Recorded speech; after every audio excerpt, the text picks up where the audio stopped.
Be ready, start. बचपन की स्मृतियों में एक विचित्र सा आकर्षण होता है। स्टॉप। कभी कभी लगता है जैसे सपने में सब देखा होगा। परिस्थितियाँ बहुत बदल जाती हैं। स्टॉप। अपने परिवार में मैं कई पीढ़ियों के बाद उत्पन्न हुई। स्टॉप।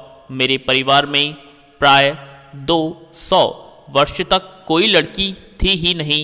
सुना है उसके पहले लड़कियों को पैदा होते ही परम धाम भेज देते थे। स्टॉप। फिर मेरे बाबा ने बहुत दुर्गा पूजा की। स्टॉप। हमारी कुल देवी दुर्गा थी। मैं उत्पन्न हुई तो मेरी बड़ी खातिर हुई और मुझे वह सब नहीं सहना पड़ा जो अन्य लड़कियों को सहना पड़ता है। स्टॉप। परिवार में बाबा फारसी और उर्दू जानते थे। स्टॉप। पिता ने अंग्रेजी पढ़ी थी। स्टॉप। हिंदी का कोई वातावरण नहीं था। स्टॉप। मेरी माता जबलपुर से आई तब वे अपने साथ हिंदी लाई। स्टॉप। वे पूजा पाठ भी बहुत करती थी। स्टॉप। पहल उन्होंने मुझको पंचतंत्र पढ़ना सिखाया। स्टॉप। पैरा। बाबा कहते थे इसको हम विदुषी बनाएंगे। मेरे संबंध में उनका विचार बहुत ऊंचा रहा, इसलिए पंचतंत्र भी पढ़ा मैंने, संस्कृत भी पढ़ी। स्टॉप। ये अवश्य चाहते थे कि मैं उर्दू फारसी सीख लूं, लेकिन वह मेरे वश की नहीं थी। मैंने जब एक दिन मौलवी साहब को देखा तो बस दूसरे दिन मैं चारपाई के नीचे जा छिपी। स्टॉप। तब पंडित जी आए संस्कृत पढ़ाने। माँ थोड़ी संस्कृत जानती थी। गीता में उन्हें विशेष रुचि थी। स्टॉप। पूजा पाठ के समय मैं भी बैठ जाती थी और संस्कृत सुनती थी। उसके उपरांत उन्होंने मिशन स्कूल में रख दिया मुझको। स्टॉप। मिशन स्कूल में वातावरण दूसरा था, प्रार्थना दूसरी थी। मेरा मन नहीं लगा, वहाँ जाना बंद कर दिया। जाने में रोने धोने लगी। तब उन्होंने मुझको क्रास्थवेट गर्ल्स कॉलेज में भेजा, जहाँ मैं 5वें दर्जे में भर्ती हुई। यहाँ का वातावरण बहुत अच्छा था उस समय। स्टॉप। हिंदू लड़कियाँ भी थीं, ईसाई लड़कियां भी थी। स्टॉप। हम लोगों का एक ही मेस था, उस मेस में प्याज तक नहीं बनता था। स्टॉप। पैरा। वहाँ छात्रावास के हर एक कमरे में हम 4 छात्राएं रहती थीं। उनमें पहली ही साथिन सुभद्रा कुमारी मिली। स्टॉप। 7वें दर्जे में वे मुझसे 2 साल सीनियर थी। वे कविता लिखती थी और मैं भी बचपन से तुक मिलाती आई थी। स्टॉप। बचपन में माँ लिखती थी, पद भी गाती थी। मीरा के पद विशेष रूप से गाती थी।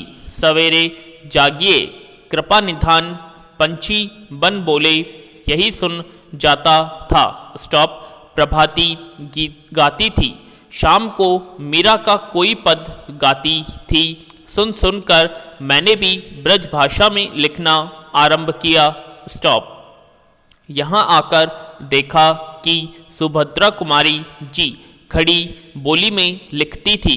मैं भी वैसा ही लिखने लगी, लेकिन सुभद्रा जी बड़ी थी, प्रतिष्ठित हो चुकी थी, उनसे छिपा छिपा कर लिखती थी मैं।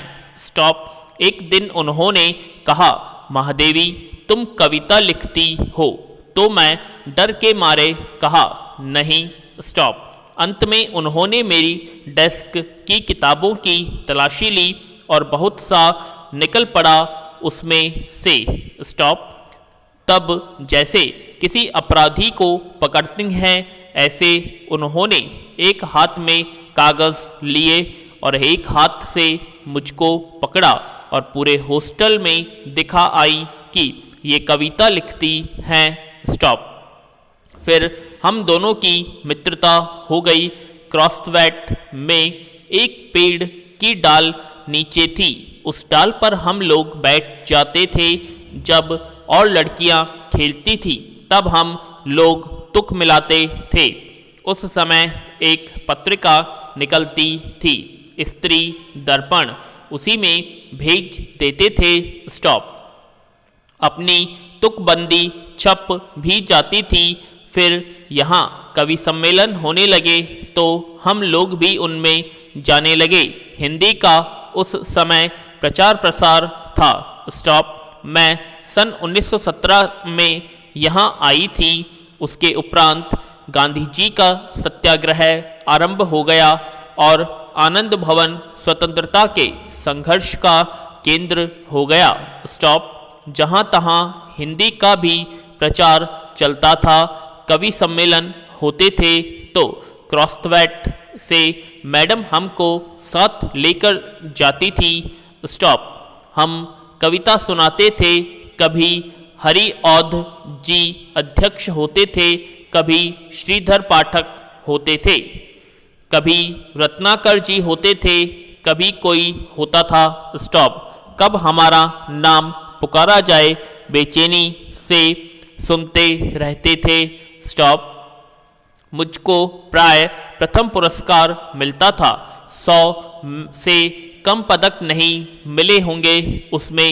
स्टॉप। पैरा। एक बार की घटना याद आती है कि एक कविता पर मुझे चांदी का एक कटोरा मिला। स्टॉप।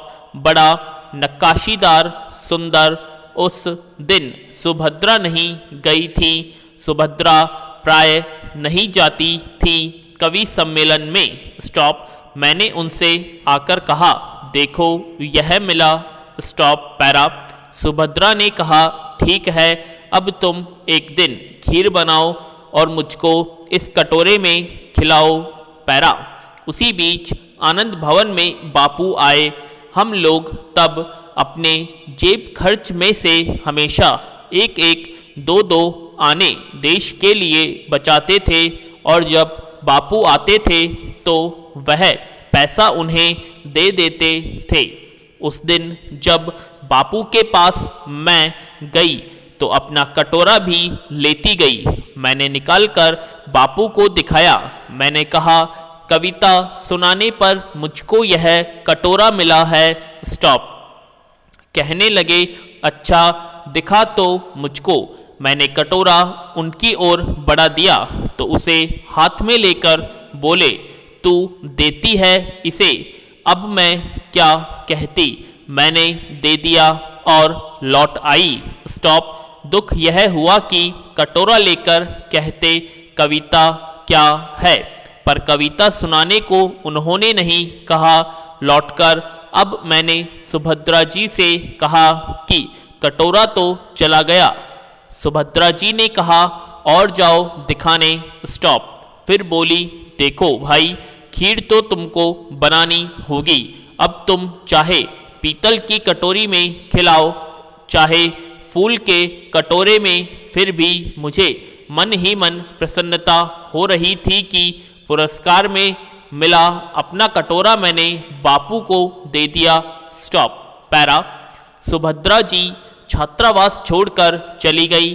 तब उनकी जगह एक मराठी लड़की जेबुनिस्सा हमारे कमरे में आकर रही। वह कोल्हापुर से आई थी। जेबुन मेरा बहुत सा काम कर देती थी। वह मेरी डेस्क साफ कर देती थी, किताबें ठीक से रख देती थी और इस तरह मुझे कविता के लिए कुछ और अवकाश मिल जाता था। जेबुन मराठी शब्दों से मिली जुली हिंदी बोलती थी। मैं भी उससे कुछ कुछ मराठी सीखने लगी थी। वहाँ एक उस्तानी जी थी, जीनत बेगम। स्टॉप। जेबुन जब इकड़े तिकड़े या लोकर लोकर जैसे मराठी शब्दों को मिलाकर कुछ कहती तो उस्तानी जी से टोके बिना न रहा जाता। स्टॉप। वह देसी कौवा मराठी बोली। जेबुन कहती थी, नहीं उस्तानी जी, यह मराठी कौवा मराठी बोलता है। जेबुन मराठी महिलाओं की तरह किनारीदार साड़ी और वैसा ही ब्लाउज पहनती थी। स्टॉप।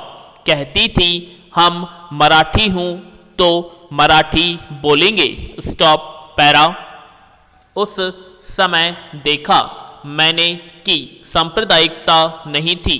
जो अवध की लड़कियां थी वे आपस में अवधी बोलती थी। स्टॉप।